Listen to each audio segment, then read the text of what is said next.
চেষ্টা করলে এমন কিছু নাই যে মানুষ করতে পারে না। তো রান্না তার মধ্যে একটা। এখন এত অত্যাধুনিক টেকনিক বের হয়ে গিয়েছে, ইউটিউব দেখে দেখে সব কিছুই করা যায়। তো আমি বেশ কিছুদিন যাবতীয় ভাবতেছিলাম যে একটু হালিম রান্না করব। তো আমি বাংলাদেশ থেকে আসার সময় রাঁধুনির মিক্স যে হালিম প্যাকেটটা আছে সেটা নিয়ে আসছিলাম।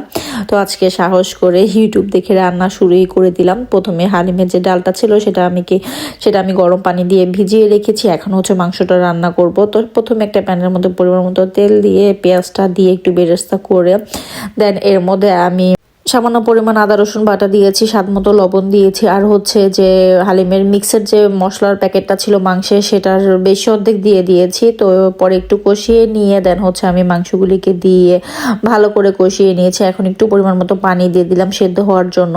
তো আরেকটা প্যান বসিয়ে দিয়েছিলাম, এখানে আমি একটু মুরগির বিরিয়ানি রান্না করব। তো সাজেল খেতে চাচ্ছিল মুরগির বিরিয়ানিটা, ওর নাকি অনেক খেতে মন চাচ্ছে।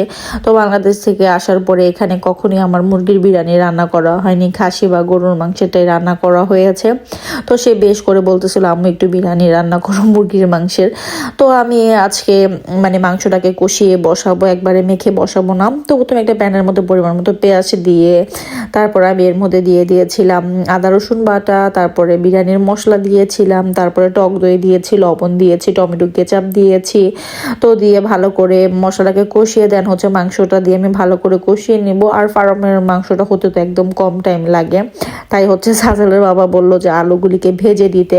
তো সেই হচ্ছে আলুগুলিকে ভেজে দিয়েছে। আর পাশাপাশি এইদিকে হালিমের মাংসটাও রান্না হয়ে গিয়েছিল। তো ইফতারির জাস্ট 1 ঘন্টা আগে হচ্ছে আমি যে ডালটা ভিজিয়ে রেখেছিলাম সেটা মাংসের সাথে দিয়ে ভালো করে একটু কষিয়ে নিয়ে দেন এর মধ্যে হচ্ছে আমি গরম পানি করতে দিয়েছি, গরম পানি দিব। তো প্রথম অনুযায়ী গ্রানটা খুবই ভালো আসতেছিল। তো সাজেল বললো যে আম্মু অনেক মজা হয়েছে। তো যেহেতু সোমবার চলে আসছে, সাজেল তো আর রোজা রাখিনি, তো এখানে আমি পরিমাণ মতো গরম পানি দিয়ে দিয়েছি। এখন হচ্ছে জাস্ট অল্প করে এটাকে জাল করার পালা। আর এদিকে আমি কিছুটা পেঁয়াজ ও বেরেস্তা করে নিচ্ছিলাম। তো ভর্তা করব আজকে একটুখানি, তো তার জন্য শুটকিও ভেজে নিয়েছি। আর এখন হচ্ছে আমি হালিমটাকে ফোড়ন দিব। তো কয়েকটা শুকনো মরিচ আর হচ্ছে এখানে আমি রসুন দিয়ে তেল একটু বাদামি কালার করে এটার মধ্যে ফোড়ন দিয়ে দিব। তো আর হচ্ছে 10 মিনিট জাল করে নিলেও হয়ে যাবে। আর যতটুকু আমি মশলা রেখেছিলাম হালিম মিক্সে তো সেটাও দিয়ে দিলাম। আজকে হচ্ছে এই তন্দুর রুটি দিয়ে হালিমটা খাওয়া হবে। তো একদমই পাতলা ছিল, জাস্ট হচ্ছে আধা মিনিট ওভেন এটাকে গরম করে নিলেই হবে। আর এই রুটিটা খুবই ভালো ছিল খেতে, আর একদম পাতলা ছিল। তো এই তো হালিম হয়ে গিয়েছে, আমি হালিমটাকেও বেড়ে নিব। তো ইফতারির সময় হচ্ছে আমরা হালিম খেয়েছি, আর রাতের জন্য বানিয়েছিলাম হচ্ছে বিরিয়ানি। তো একটা প্যানের মধ্যে পরিমাণ মতো তেল, পেঁয়াজ, কাঁচামরিচ দিয়ে একটু ভালো করে বাদামি কালার করে দেন হচ্ছে পোলাও চালগুলিকে একটু ভেজে নিব। আর এখানে আমি স্বাদ মতো লবণও দিয়ে দিব। পরে হচ্ছে এর মধ্যে আমি পানি অ্যাড করে দিব।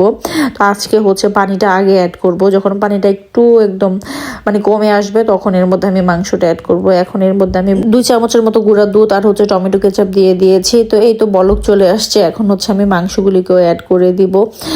তো অনেক দিন পরে না এই মুরগির মাংস বিরিয়ানিটা খাওয়াতে খেতে খুবই ভালো লেগেছে, আর আমার সাজেলের তো অনেক পছন্দ হয়েছে। তো যাই হোক, আজকে ছোট একটা ভিডিও, আশা করি আপনাদের ভালো লাগবে। যদি ভালো লেগে থাকে তাহলে অবশ্যই একটি লাইক দিবেন। আর ভিডিও সম্পর্কে কোনো মন্তব্য থাকলে অবশ্যই আমাকে কমেন্ট করে জানাতে পারেন। ফেসবুক থেকে দেখে থাকলে অবশ্যই ফেসবুক পেজটিকে ফলো করে দিবেন। আর ইউটিউব থেকে দেখে থাকলে অবশ্যই ইউটিউব চ্যানেলটিকে সাবস্ক্রাইব করে দিতে পারেন। ভিডিওটি দেখতে দেখতে যদি ভালো লেগে যায় প্লিজ ভিডিওটিকে শেয়ার করে দিতে পারেন, যাতে অন্যান্য মানুষও দেখতে পারে। তো এই তো বিরিয়ানি হয়ে গিয়েছে, লাস্ট টাইম এর মধ্যে একটু ঘিও দিয়ে দিব, তারপরে দমে রেখে দিলেই হয়ে যাবে। আর আজকে ইফতারিতে আমি অন্য কিছু বানাই নাই, শুধু হালিম এই রুটি দিয়ে আর হচ্ছে একটু ফল কেটেছিলাম। আর আমার জন্য একটু লাচ্ছি নিয়েছিলাম, সাজেল খায়নি লাচ্ছি। তো এই তো আজকে সিম্পল খাবার আমাদের। তো কেমন লাগলো আজকের ভিডিওটা অবশ্যই আমাকে কমেন্ট করে জানাতে পারেন। তো আজকে এই পর্যন্ত, আল্লাহ হাফেজ।